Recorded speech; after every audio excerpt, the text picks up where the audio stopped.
Well, today we're looking at very quiet weather across southeast Louisiana.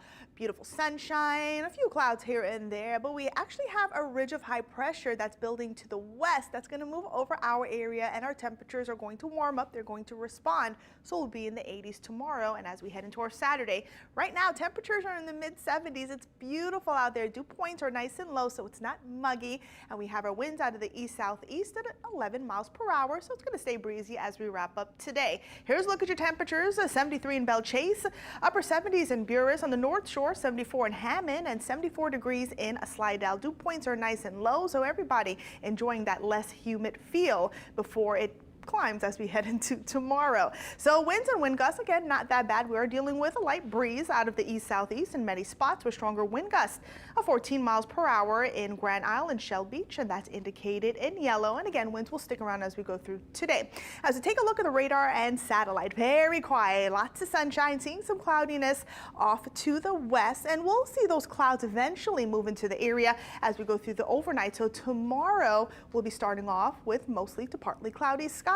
So here's a look at your forecast for today. As we look at the next 12 hours, temperatures are expected to warm up a few more degrees in the upper 70s, lots of sunshine. As we get closer to sunset, temperatures will be in the lower 70s and then staying in the upper 60s and lower 70s as we go through tonight. So here's a look at your highs: 75 in Belle Chasse, 72 in Grand Isle, upper 70s in Boothville, and nearing 80 in Slidell, Bogalusa, and Covington. And again, normally we're supposed to be in the middle 70s, so we'll be a few degrees above that today. So as we take a look at the setup, here's a look at the water vapor imagery showing the flow of the atmosphere. Here's that ridge of high pressure I was talking about. We have a little bit of dry air in the vicinity, but look out to the Pacific Northwest. There is a storm system trying to develop there, a low pressure system, and that disturbance is actually going to bring severe weather to portions across the Midwest as we go through tomorrow. But tomorrow there isn't a severe weather threat for us. So let's go ahead and take a look at things here as we take a look at the high resolution models here. So I do want to focus your attention out to the west here. So there's that weather system beginning to take shape. It's going to produce heavy snow over portions of the Dakotas, and then we'll begin to see some storms beginning to fire up because the instability will be rather high. So as that storm system continues to roll through north of us, we're looking at the 6-7 o'clock timestamp. For us here, once again, we are going to see the tail end of that cold front. So with a cold front close to our area, it's going to keep things somewhat unsettled. So a few spotty showers, some isolated downpours, and can't rule out a thunderstorm as we go through our Saturday. I know there's a few festivals happening this weekend, not a complete washout, but I would bring the umbrella with me just in case.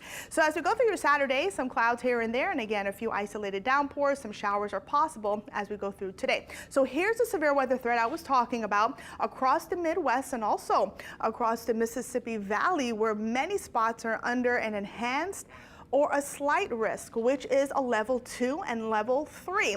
And notice the two bullseye here, where the higher threat for tornadoes and severe thunderstorms under a moderate risk, again, in those areas as that storm system pulls through. But for our area, fortunately, we do not have a severe weather threat. So if you have family, friends up there, just make sure they're aware of that.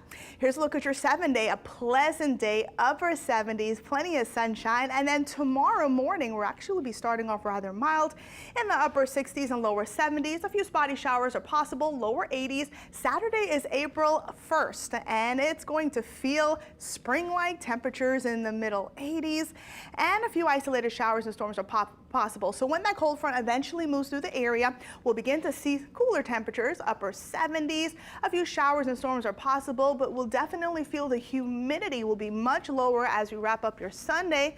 And of course, that doesn't last too long in our area. The 80s return on Monday.